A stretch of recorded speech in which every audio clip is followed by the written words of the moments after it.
New ইয়র্কে mobile ফোনের network অকার্যকর করে দেওয়ার মতো একটি ডিভাইস নেটওয়ার্ক বা সার্ভার অকার্যকর করেছে সিক্রেট সার্ভিস। মঙ্গলবার নিউ ইয়র্কের সংস্থাটির ফিল্ড অফিসে এই বিষয়ে সংবাদ সম্মেলন করেন স্পেশাল এজেন্ট ইনচার্জ ম্যাট ম্যাককল। তিনি জানান, তারা ৩ শতাধিক সিম সার্ভার এবং ১০০,০০০ সিম কার্ড খুঁজে পেয়েছেন। জাতিসংঘ সদর দফতর থেকে ৩৫ মাইলের মধ্যে পাওয়া গেছে সার্ভারটি। বিশ্বের বিভিন্ন দেশের শীর্ষ নেতারা যখন জাতিসংঘের সাধারণ অধিবেশনে যোগ দিতে নিউ ইয়র্কে জড়ো হচ্ছেন, এমন সময় মোবাইল ফোন নেটওয়ার্ক অকার্যকর করার মতো সার্ভার খুঁজে পেয়েছে সিক্রেট সার্ভিস। মঙ্গলবার নিউ ইয়র্ক ফিল্ড অফিসে সংবাদ সম্মেলন করে এই তথ্য জানান স্পেশাল এজেন্ট ইনচার্জ ম্যাট ম্যাককল। অবৈধ সার্ভারটিতে ৩ শতাধিক সিম ও ১০০,০০০ সিম কার্ড খুঁজে পাওয়া গেছে। এই সার্ভারটি দিয়ে নিউ ইয়র্ক, নিউ জার্সি এবং কানেকটিকাটের কিছু অংশে মোবাইল নেটওয়ার্ক বন্ধ করে দেওয়া যেত বলেও জানান ম্যাট ম্যাককল। এর সাথে সম্পৃক্ত ব্যক্তিদের খুঁজে বের করা এবং তাদের লক্ষ্য বা এমনকি তারা জাতিসংঘের সাধারণ অধিবেশন ব্যাঘাত ঘটানোর লক্ষ্য ছিল কিনা এ সম্পর্কে জানতে চেষ্টা করবে এজেন্সি।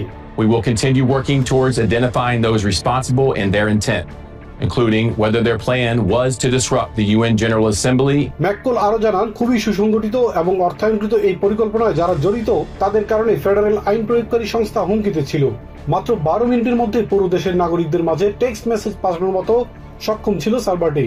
বিশেষ অভিযানে সন্ধান পাওয়া এই সার্ভার গত মাসেই অকার্যকর করা হয়েছে, জানিয়েছে সিক্রেট সার্ভিসের special agent in charge. Allowed anonymous encrypted communications between potential threat actors and criminal enterprises, enabling criminal organizations to operate undetected. Cyber security বিশেষজ্ঞ জর্দান রায় কেলি জানান, মোবাইল নেটওয়ার্ক বন্ধ করার মতো এমন কিছু দেশে হয়ে থাকে তা আগে কখনো দেখা যায়নি। এবিসি নিউজকে তাদের সূত্র জানিয়েছে, এই সার্ভারের সাথে চায়নার সম্পৃক্ততা রয়েছে বলে ধারণা তাদের। এই বছরের শুরুর দিকে অজ্ঞাত হুমকিসুলভ ফোন কলের তদন্তের সময় সার্ভারটির সন্ধান পাওয়া যায়। এই ঘটনায় কাউকে এখনো গ্রেফতার করা হয়নি। রাশিয়ার দখলে নেওয়া অঞ্চলগুলো নেটো এবং ইইউ এর সহায়তায় ইউক্রেন ফিরে পেতে পারে বলে মন্তব্য করেছেন প্রেসিডেন্ট ডোনাল্ড ট্রাম্প। মঙ্গলবার ট্রুথ সোশ্যাল এক পোস্টে এমন মন্তব্য করেন তিনি। এর আগে ইউক্রেনের প্রেসিডেন্ট ভলোদিমির জেলেনস্কির সঙ্গে বৈঠকে ট্রাম্প বলেন, নেটোর দেশগুলোর আকাশসীমায় রাশিয়ার বিমান প্রবেশ করলে তা গুলি করে ভূপাতিত করা উচিত। তিনি আরও জানান, রাশিয়ার কাছ থেকে তেল কেনা বন্ধ করতে বলার জন্য হাঙ্গেরির প্রধানমন্ত্রী ভিক্টর অরবানের সঙ্গে ফোন আলাপের পরিকল্পনা করছেন তিনি। মঙ্গলবার নিউ ইয়র্কে জাতিসংঘের সাধারণ অধিবেশনের ফাঁকে ইউক্রেনের প্রেসিডেন্ট ভলোদিমির জেলেনস্কির সঙ্গে বৈঠক করেন প্রেসিডেন্ট ডোনাল্ড ট্রাম্প। বৈঠকের আগে সাংবাদিকদের বিভিন্ন প্রশ্নের জবাব দেন তারা। এ সময় ট্রাম্পের কাছে জানতে চাওয়া হয়, নেটোর কোনো সদস্য রাষ্ট্রের আকাশসীমায় রাশিয়ার বিমান ঢুকে পড়লে তা ভূপাতিত করা উচিত বলে মনে করেন কিনা। Do you think that NATO countries should shoot down Russian aircraft if they enter their airspace? Yes, I do. আরেক প্রশ্নের জবাবে ট্রাম্প জানান, রাশিয়ার কাছ থেকে জ্বালানি তেল কেনা বন্ধের জন্য নেটো দেশগুলোর উপর চাপ অব্যাহত রেখেছেন তিনি। হাঙ্গেরির প্রধানমন্ত্রী ভিক্টর অরবানের সঙ্গে কথা বলার পরিকল্পনার কথাও জানান Trump. Well, he's a friend of mine. I have not spoken to him, but I have a feeling if I did, he might stop, and I think I'll be doing that. President আরো বলেন, রাশিয়ার অর্থনীতি ভেঙে পড়ছে। দেশটির বিরুদ্ধে লড়াইয়ে Ukraine খুব ভালো করছে বলেও প্রশংসা করেন তিনি। Well, the biggest progress is that the Russian economy is terrible right now. It's, as you know, it's crashing, and that, frankly, Ukraine is doing a very good job of stopping this very large army. এ সময় Volodymyr Zelensky যুদ্ধে তাদের সাম্প্রতিক অগ্রগতির কথা তুলে ধরেন। On the battlefield we have good news. Of course we want to stop the war, and with your help first of all, and it's good that our soldiers occupied 360 kilometers. রাশিয়ার বিরুদ্ধে মিত্র দেশগুলোর আরো কঠোর নিষেধাজ্ঞা আরোপের দাবি জানান তিনি। President Trump has asked for. Yeah, President Trump is absolutely right. We're on it. We have reduced already massively the gas supply from Russia. Completely gotten out of Russian coal and massively also reduced. এছাড়া European কমিশনের president Ursula von der লিয়েনের সঙ্গেও দ্বিপাক্ষিক বৈঠক করেন president Trump. তাদের আলোচনায়ও প্রাধান্য পায় Russia Ukraine যুদ্ধ প্রসঙ্গ। উর্সুলা বলেন, ইউরোপের দেশগুলো এরই মধ্যে রাশিয়ার জ্বালানির ব্যবহার ব্যাপক হারে কমিয়ে দিয়েছে, তবে এখনো রুশ তেল ইউরোপে আসছে। We want to put tariffs on oil supplies that are still coming to the European Union. So we are really getting, after the last bits of oil and gas coming from Russia to the European Union, we want to get rid of it. দ্বিপাক্ষিক বৈঠকে Trump জাতিসংঘের ভাষণে করা মন্তব্যের পুনর্ব্যক্ত করে বলেন, জাতিসংঘ তার সম্ভাবনাকে কখনো কাজে লাগাতে পারেনি। এ সময় বিশ্বের কিছু জটিলতম সংঘাত নিরসনে নিজের ভূমিকার কথাও তুলে ধরেন তিনি।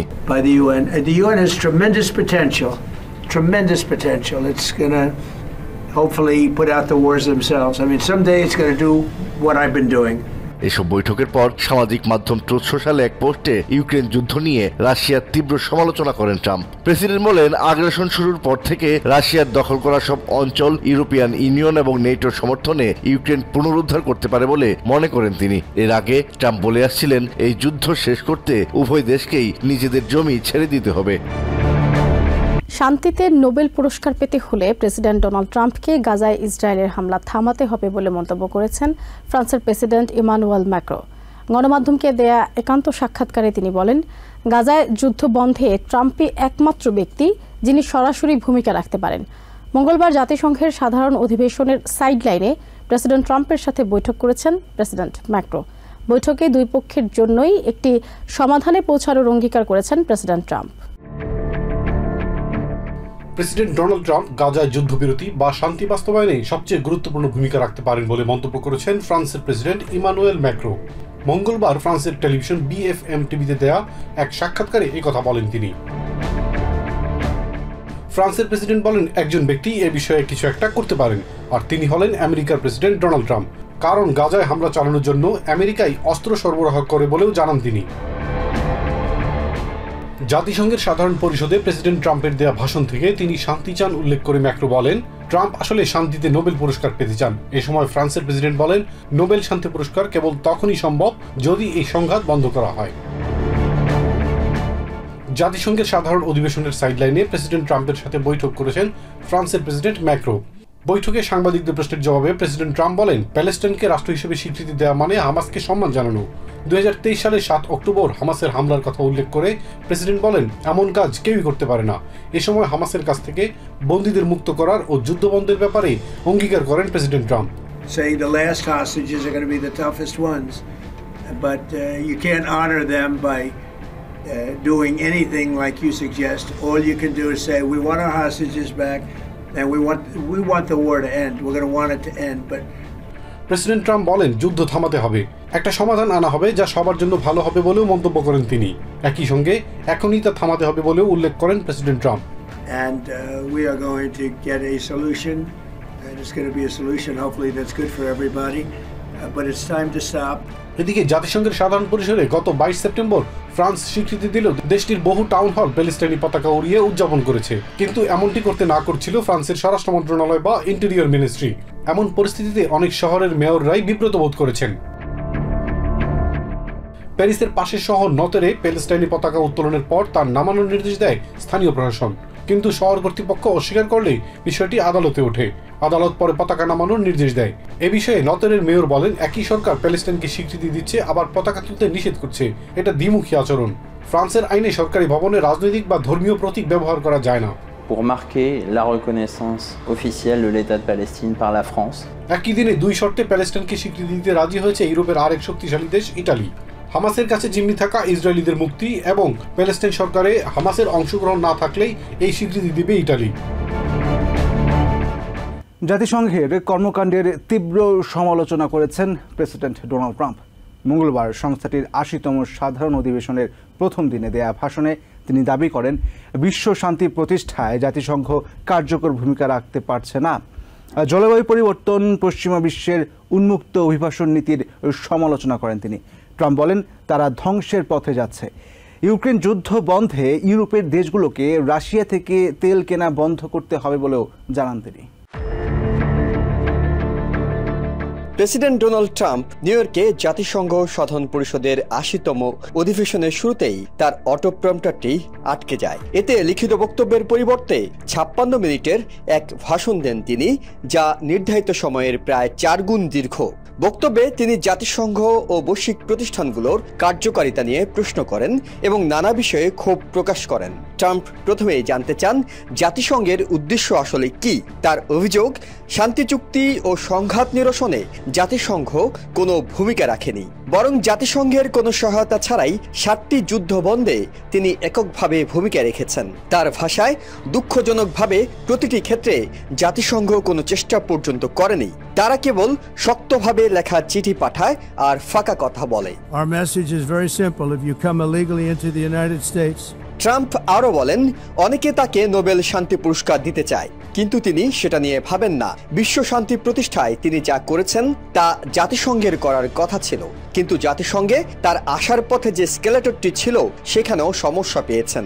not only is the UN not solving the problems it should, ভাষণের প্রায় 1/4 সময় ট্রাম্প ব্যয় করেন জলবায়ু পরিবর্তন বিষয়ে ব্যঙ্গ করার জন্য। তিনি বলেন, বৈজ্ঞানিক ঐক্যমত্য বোকারা তৈরি করেছে এবং জলবায়ু পরিবর্তন হলো বিশ্বের সবচেয়ে বড় প্রতারণা। in 2024, the UN budgeted $372 million in cash assistance to support. তিনি পরিবেশবাদীদের বিদ্রূপ করে বলেন, তারা সব গরু মেরে ফেলতে চায়। ট্রাম্প জানান, আমেরিকা প্যারিস জলবায়ু চুক্তি থেকে বেরিয়ে এসেছে এবং এখন পরিষ্কার সুন্দর কয়লা রপ্তানি করছে। তিনি দাবি করেন, আমেরিকার বিশ্বের কাছে ঠকছে না। এক পর্যায়ে লন্ডনের মেয়র সাদিক খানকে ইঙ্গিত করে ট্রাম্প দাবি করেন, পশ্চিমা দেশে মুসলিম নেতারা শরিয়া আইন চাপিয়ে দেওয়ার পরিকল্পনা করছেন। পাশাপাশি তিনি খ্রিস্ট ধর্মকে বিশ্বের সবচেয়ে নিপীড়িত ধর্ম হিসেবে অভিহিত করেন। তিনি বিশ্ব নেতাদের স্বাধীন মত প্রকাশ ও ধর্মীয় স্বাধীনতা রক্ষার আহ্বান জানান। In America, those days, as you know, are over. The Trump administration is working. তিনি আরো বলেন, আমেরিকা এআই ভেরিফিকেশনের মাধ্যমে জৈবিক অস্ত্র কনভেনশন কার্যকর করার উদ্যোগ নেবে। বিশ্বকে পারমাণবিক অস্ত্রের উন্নয়ন বন্ধ করার আহ্বান জানান তিনি। ভাষণে ট্রাম্প বলেন, ইউরোপীয় দেশগুলো রাশিয়া থেকে তেল কেনা বন্ধ না করলে তিনি আর ইউক্রেন যুদ্ধ বন্ধের বিষয়ে আলোচনায় অগ্রসর হবেন না। পশ্চিমা দেশগুলোর প্যালেস্তাইনকে দেওয়া স্বীকৃতির বিষয়টিকে তিনি হামাসকে পুরস্কার দেওয়ার সাথে তুলনা করেন। প্রেসিডেন্ট ট্রাম্প যখন বক্তব্য রাখছিলেন তখন পুরো হলরুমে শুনশান নীরবতা, কারণ জাতিসংঘের অ্যাসেম্বলি হলে দাঁড়িয়ে এর আগে কোনো বিশ্বনেতাই জাতিসংঘ বিষয়ে এত কঠিন প্রশ্ন উত্থাপন করেননি। প্রেসিডেন্ট ট্রাম্প বলছেন, তিনি জাতিসংঘ থেকে এখন পর্যন্ত 2টি বিষয় পেয়েছেন। এক, যে টেলিপ্রম্পটারটি দেখে তিনি বক্তব্য রাখছেন সেটি অচল, আর যে স্কেলেটরটি দিয়ে তিনি জাতিসংঘ হলরুমে এসেছেন সেটি ভাঙা। তিনি প্রশ্ন করছেন, জাতিসংঘের সহযোগিতা ছাড়াই যদি তিনি 7টি যুদ্ধ ব্যক্তিগতভাবে বন্ধ করতে পারেন, তাহলে জাতিসংঘের প্রয়োজনীয়তাটা আসলে কোথায়? এবং একই সাথে বিশ্বনেতারা তাকিয়েছিলেন ইউক্রেন ও প্যালেস্তাইন যুদ্ধ বন্ধে তিনি নতুন কোনো ঘোষণা দেন কিনা। কার্যত তার বক্তব্যে এই 2টি বিষয়ে নতুন কোনো তথ্যই ছিল না। নিউ ইয়র্কের জেএফকে বিমানবন্দরে রাজনৈতিক নেতাদের হেনস্থার ঘটনায় গভীর দুঃখ প্রকাশ করেছে বাংলাদেশের অন্তর্বর্তী সরকার। মঙ্গলবার এক বিবৃতিতে সরকার জোর দিয়ে বলেছে, এই ঘটনায় জড়িতদের বিরুদ্ধে যথাযথ আইনি ও কূটনৈতিক ব্যবস্থা নেওয়া হবে।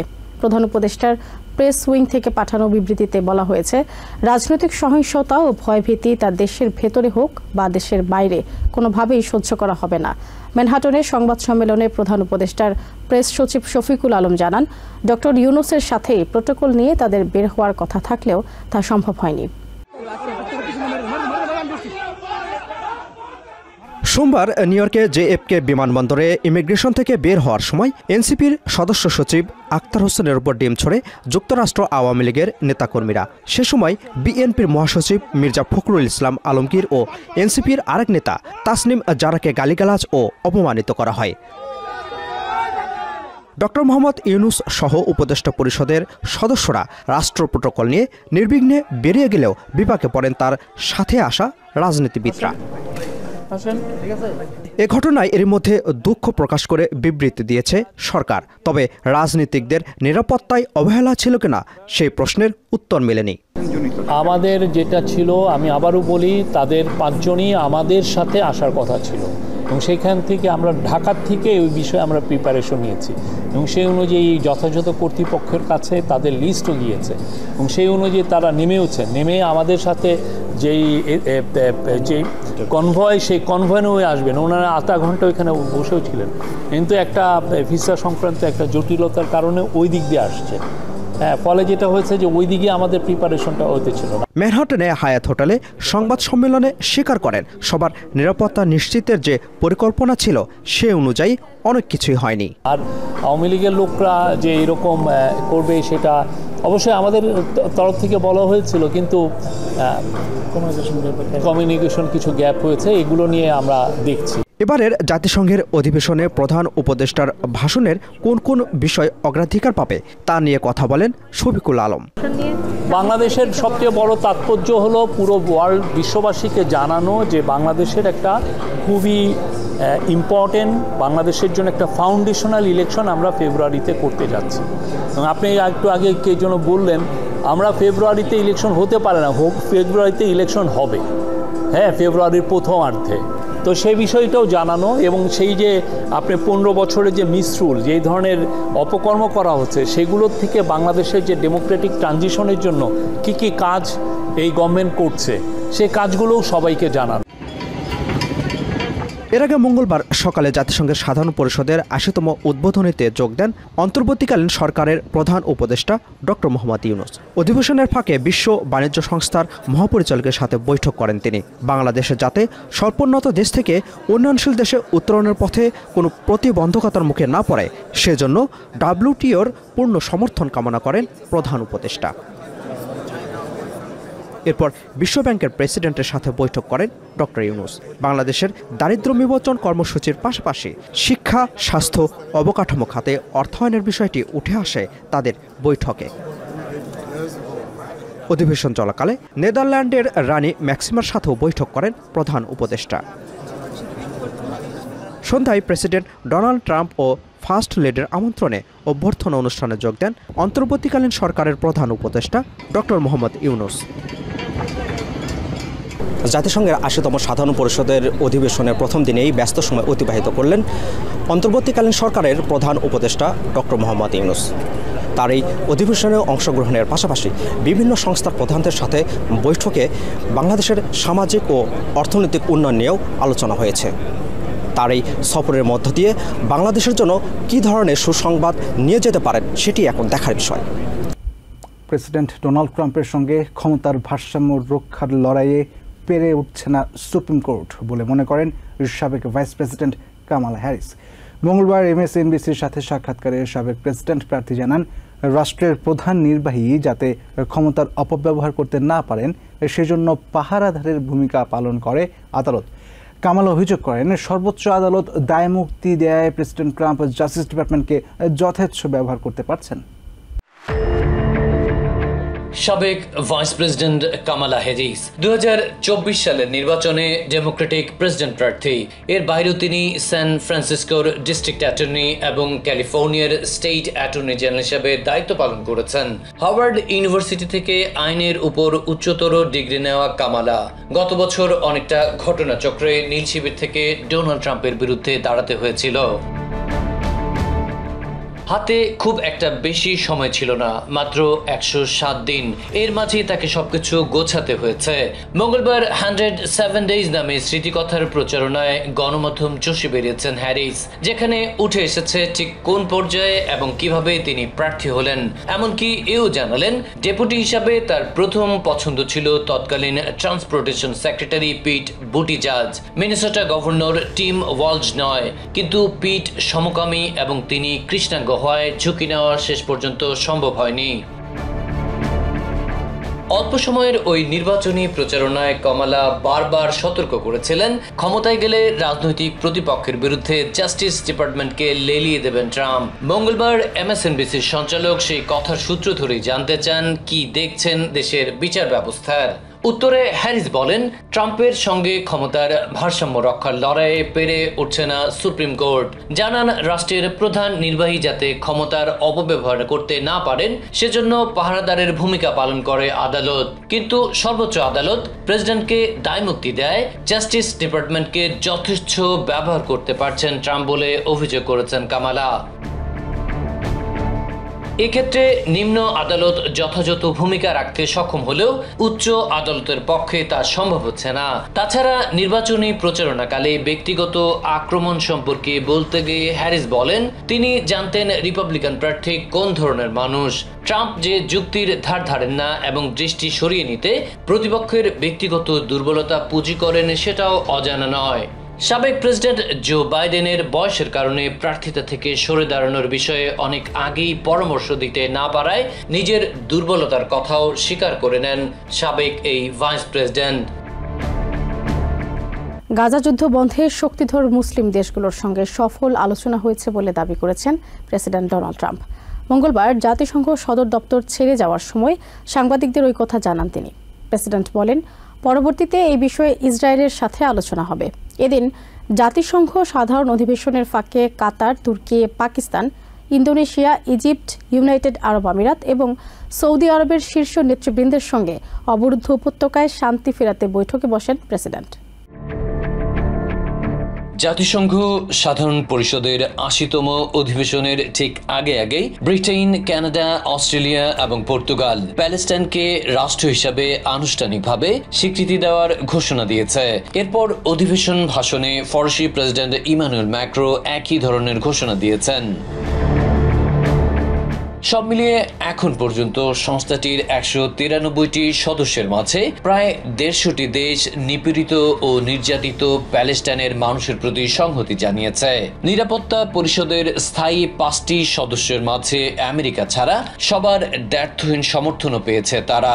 দুর্ভাগ্যজনক হলেও সত্য, জাতিসংঘ থেকে এভাবে একের পর এক রাষ্ট্র হিসাবে প্যালেস্টাইনকে স্বীকৃতি দেওয়ার বিষয়টি ভালো চোখে দেখছে না Washington. But it will prolong this tragic war in Gaza, and it will prolong the suffering. Hamas stands emboldened today after that conference. তাই তো মঙ্গলবার জাতিসংঘ নিরাপত্তা পরিষদের বৈঠকে প্যালেস্টাইনকে রাষ্ট্রের স্বীকৃতি দিয়ে একতরফাভাবে বিবৃতির সমালোচনা করেছেন আমেরিকার রাষ্ট্রদূত মাইক ওয়ালস। বলেছেন এতে হামাস উৎসাহিত হবে, শান্তি চুক্তির প্রচেষ্টা ব্যাহত হবে। প্রায় একই ধরনের কথা বলেছেন secretary of state Marco Rubio. Fox নিউজের সাথে এক প্রশ্নের জবাবে এভাবে প্যালেস্টাইনকে স্বীকৃতি দেওয়ার বিষয়টিকে অপ্রাসঙ্গিক বলে উল্লেখ করলেন রুবিও। জানালেন প্রকৃতপক্ষে এই ধরনের উদ্যোগের খুব একটা মূল্য নেই যদি না তাতে উভয় পক্ষ সম্মত হয়। এ সময় তিনি আরও জানান জিম্মি মুক্তির চুক্তি নিয়ে হামাসের কাছ থেকে কোনো চিঠি পায়নি ওয়াশিংটন। অন্যদিকে সংস্থাটিতে ইসরায়েলের রাষ্ট্রদূত গণমাধ্যমকে জানিয়েছেন মধ্যপ্রাচ্যে দ্বি-রাষ্ট্রভিত্তিক সমাধান পুরোপুরি বাস্তবতা বিবর্জিত। তিনি জাতিসংঘের কার্যক্রমকে নাট্যশালার সাথেও তুলনা করেছেন। এরকম আশা নিরাশার দোলাচলে প্রেসিডেন্ট ডোনাল্ড ট্রাম্প জানালেন গাজা যুদ্ধ বন্ধে বিশ্বের শক্তিধর মুসলিম দেশগুলোর সঙ্গে সফল আলোচনা হয়েছে। মঙ্গলবার জাতিসংঘ সদর দপ্তর ছেড়ে যাওয়ার সময় সাংবাদিকদের ওই কথা জানান তিনি। বলেন পরবর্তীতে এই বিষয়ে ইসরায়েলের সাথেও আলোচনা হবে। It was a very successful meeting with all of the big players, except for Israel, but that's going to be next, and I think we can work something out on Gaza. এদিন জাতিসংঘ সাধারণ অধিবেশনের ফাঁকে কাতার, তুর্কি, Pakistan, Indonesia, Egypt, United আরব আমিরাত এবং Saudi আরবের শীর্ষ নেতৃবৃন্দের সঙ্গে অবরুদ্ধ উপত্যকায় শান্তি ফেরাতে বৈঠকে বসেন প্রেসিডেন্ট।